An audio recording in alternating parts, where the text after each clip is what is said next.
प्रयास करना, जब जब जिस जिस महीने में जो जो प्रदोष पड़ा करे, जब प्रदोष पड़े बन सके 1 बेलपत्र, बन सके 5 बेलपत्र, शमी पत्र, हरे मूंग,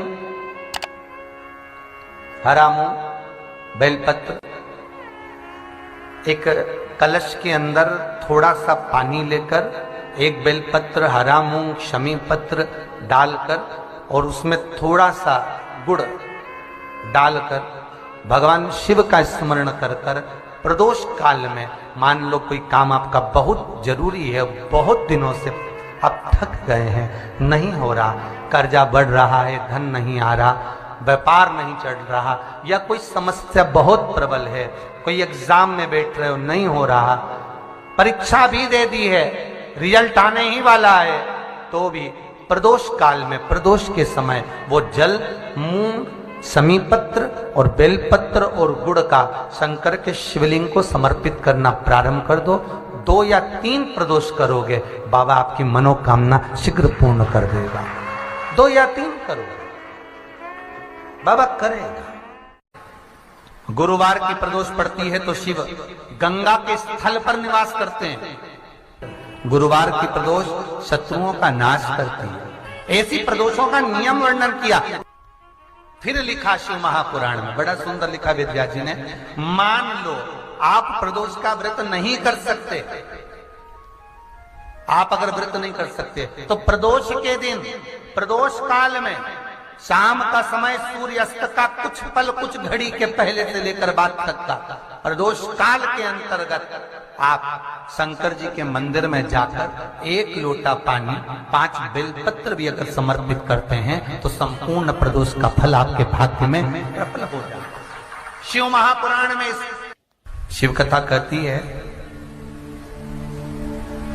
नंदी का 1 पांव जो ऊपर होता है, आप लोग दर्शन करे होंगे शंकर जी के मंदिर में नंदी के, तो नंदी का 1 पांव उठा हुआ होता है, 1 पांव नीचा की ओर होता है।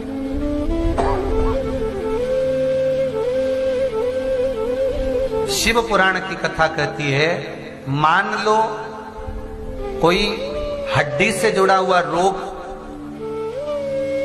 नेत्रों से जुड़ा हुआ, मस्तिष्क से जुड़ा हुआ कोई रोग रहता है, तो एक नीले कलर का फूल आता है महाराज, उस फूल में हल्दी डालकर गुरुवार का प्रदोष पड़ने पर जो नंदी के पांव के पास समर्पित कर देता है महाराज, उसका रोग धीरे धीरे समाप्त होने लगता है।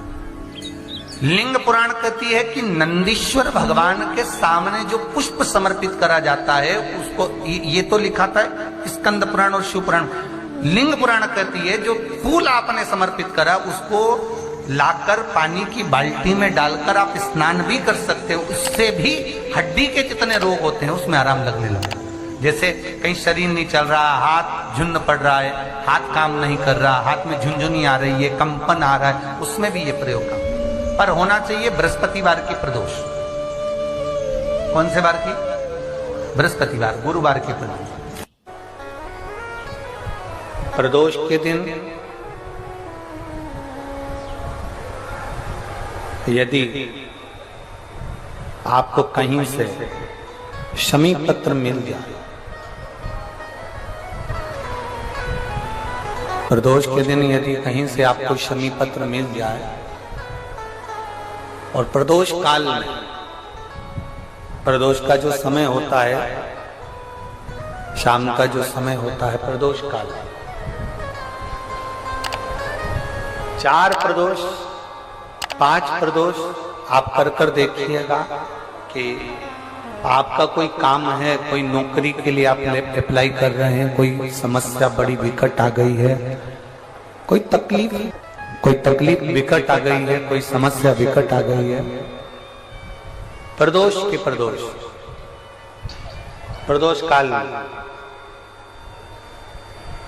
अगर एक शमी पत्र भी आप घर के शिवलिंग को, अब ये करने के लिए आपको मंदिर के शिवलिंग नहीं जाना, अपने घर में जो शिवलिंग, चाहे वो स्फटिक का हो, पारद का हो, कंकर शंकर का हो, लकड़ी का हो, जो शिवलिंग तुम्हारे घर में, कांच का हो, चाहे वो नर्मदा के कंकर का हो, नर्मदेश्वर हो,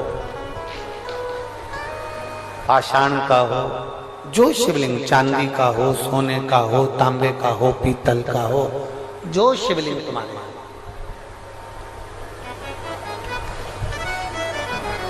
एक समीपत्र, यदि आप भगवान शंकर के शिवलिंग पर समर्पित कर रहे हो और उस शमी पत्र को उठाकर रात्रि को 9:15 की जो एक मुहूर्त होता है, एक समय होता है, जिस समय पर हम अपने मन की बात भगवान शंकर को कहते हैं, पूर्व में भी इसका वर्णन हम कर चुके हैं कथाओं में।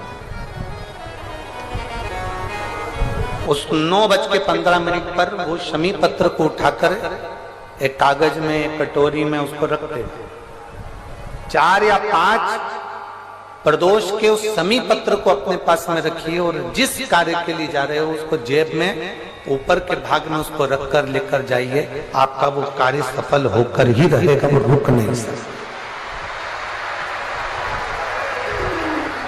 तो शमी पत्र में इतना बल होता है, प्रदोष का जो शमी पत्र होता है वो बड़ा बलवान होता है, बड़ा प्रदोष, शिवरात्रि, सोमवार, सोमवार की अष्टमी, प्रदोष भी हर महीने आती है, शिवरात्रि भी हर महीने आती है, सोमवार भी हर महीने 2, 3, 4, 5 पड़ी जाती है। सोमवार की अष्टमी जरूर साल भर में 4 या 5 आती है। सोमवार, प्रदोष, शिवरात्रि, सोमवार की अष्टमी, ये वो तिथियां हैं, ये वो वार हैं। अगर कोई भूल से भी शंकर भगवान के शिवलिंग का निर्माण करता है या अपने घर में रखे हुए शिवलिंग पर शमी पत्र को समर्पित कर देता है तो जिंदगी में उसका बाल बांका हो ही नहीं सकता। प्रदोष के शमी पत्र में बल होता है, प्रदोष के शमी पत्र में। मैं सुनील जी को धन्यवाद दूंगा, आपको बहुत बहुत साधुवाद। ये 5 दिन की कथा में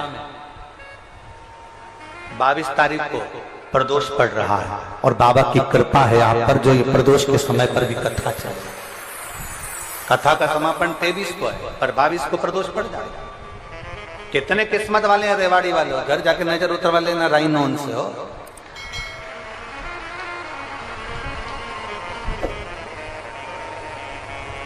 शिव की कृपा कितनी है। जिस प्रदोष व्रत का हम वर्णन करते हैं, जिस प्रदोष के दिन का आपको बधाई कल हमने दी थी कि प्रदोष की आपको बधाई हो, प्रदोष शाम का जो समय होता है, प्रदोष काल जो होता है, उसका वर्णन जब हम करते हैं, ये प्रदोष की पूजन का विधान किसने बनाया, ये प्रदोष की पूजन का नियम किसने बनाया, ये प्रदोष की संध्या काल का, प्रदोष के समय का पूजन का विधान कौन बनाया, ये प्रदोष के समय पर एक बेलपत्र चढ़ाने का विधान किसने बनाया, प्रदोष के समय पर एक समीपत्र चढ़ने का विधान किसने बनाया, प्रदोष के समय पर अगर मान लो कोई भिखारी से भिखारी व्यक्ति भी है जो ठेला चला रहा है, उसके पास में खाने के लिए कुछ नहीं है, फटे कपड़े पहन रहा है, उसकी जिंदगी में कुछ भी नहीं बचा और कर्जे में लदालूम हो गया, एक चावल का दाना अगर वो प्रदोष के दिन, प्रदोष काल में शाम के समय पर शंकर के शिवलिंग पर चढ़ा देता है तो 3 या 4 प्रदोष में उसका कर्जा चूकना प्रारंभ हो जाता है। प्रदोष का विधान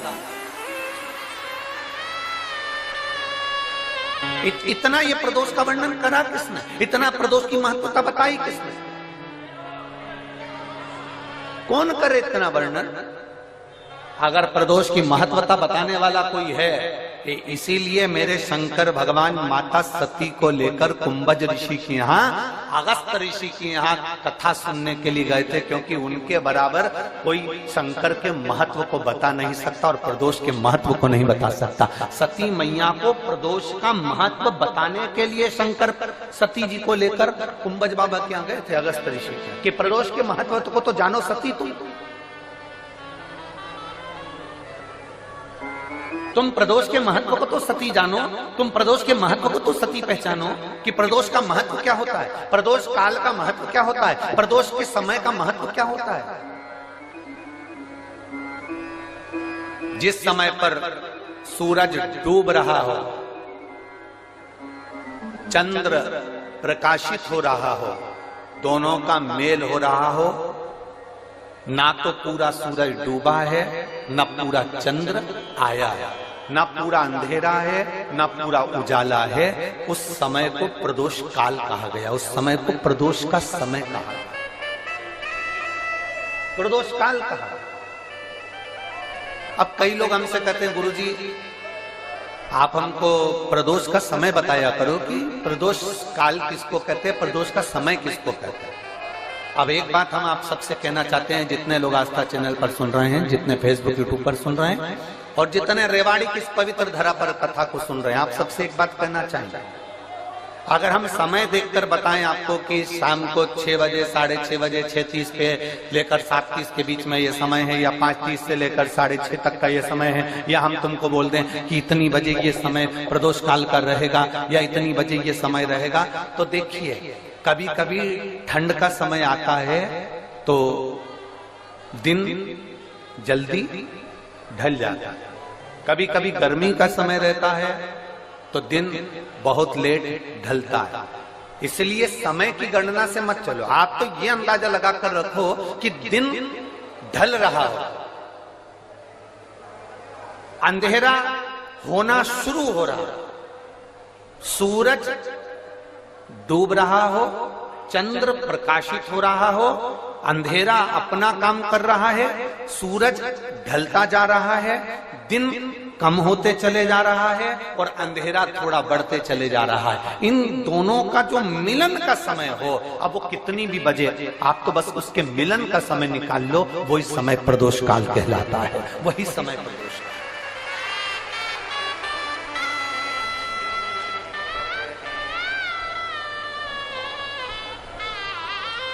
अब प्रदोष काल की पूजन का विधान किसने बनाया? कोई आपसे पूछे तो क्या बताओगे? जम के बोलो जल्दी से, कौन ने बताया था? अगस्त ऋषि।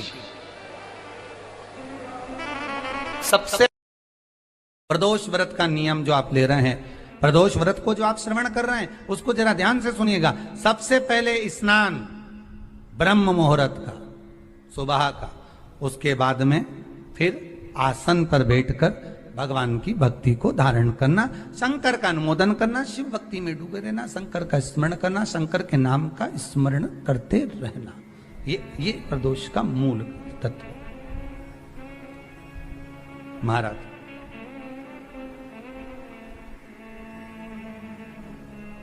प्रदोष व्रत करने वाले को भोजन नहीं करना चाहिए, ध्यान दीजिए। फलाहार करो, उसमें भी नमक का सेवन मत करो।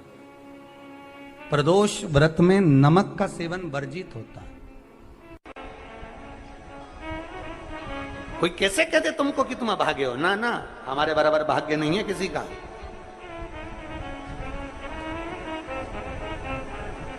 तुम्हारी ग्रह खराब है, तुम्हारे ग्रह खराब है। संभेश्वर महादेव का नाम 7 कनेर के पुष्प, कितने? 7 कनेर मालूम है? ये रोड पर जो जाते हो डिवाइडर में पीला पीला फूल लंबा, जो कि पशु पक्षी कोई नहीं खाता, जहरीला फूल माना जाता है। कनेर के 7 फूल, एक बेलपत्र। जिस समय पर कनेर का फूल बेलपत्र के साथ चढ़ाया जाएगा तो 7 कनेर के पुष्प सीधी बेलपत्र पर आपको रखना। 2-3 प्रदोष कर कर देखना। अगर कोई आपसे कहे कि आपका भाग्य ठीक नहीं चल रहा, आपकी किस्मत ठीक नहीं चल रही, आपके ग्रह ठीक नहीं चल रहा है, आप भाग्यशाली नहीं हो, पहले तुम वहां से उठ जाओ, उसके बाद में देवाधिदेव महादेव के पास 7 कनेर के पुष्प एक बेलपत्र में रखकर नंदीश्वर के पास में बैठकर श्री शिवाय नमस्तुभ्यम बोलकर अशोक सुंदरी वाली जगह पर स्पर्श कराकर भगवान शंकर पर 7 फूल के साथ बेलपत्री की डंडी अशोक सुंदरी की साइड हो, ऐसा स्मरण करते हुए शिव को समर्पित कर दे। वही बेलपत्री 5 बार नमः शिवाय या पंचाक्षर मंत्र, षडाक्षर मंत्र या श्री शिवाय नमस्तुभ्यम बोलकर वही बेलपत्री 3 प्रदोष, 4 प्रदोष, 5 प्रदोष, 2 प्रदोष, जितने प्रदोष आप चढ़ा रहे हैं प्रदोष काल में, वो बेलपत्री लाकर अपने कक्ष में अपने पूजन वाले स्थान पर रखते जाओ। एक बेलपत्री एक प्रदोष पर लाओगे, अगला प्रदोष आएगा, कितना अंतर पड़ता है आपके भाग्य बदलने में, आपको खुद मालूम पड़ जाएगा कि आपकी किस्मत कैसे बदल गई। मेहनत आपको करना है, परिश्रम आपको करना है, लगन आपको लगाना है, और बेलपत्री और कनेर का पुष्प शिव को चढ़ाना। चालू करो प्रदोष प्रदोष चढ़ाना और चढ़ाओ शंकर का भजन। यहां नहीं चढ़ा सकते, अपने घर पर चढ़ाओ, अपने शिवालय में चढ़ाओ, अपने देवालय में चढ़ाओ, अपने नजदीक में जो शंकर मंदिर वहां चढ़ाओ। आराधना शिव की। कोई कह दे तुमसे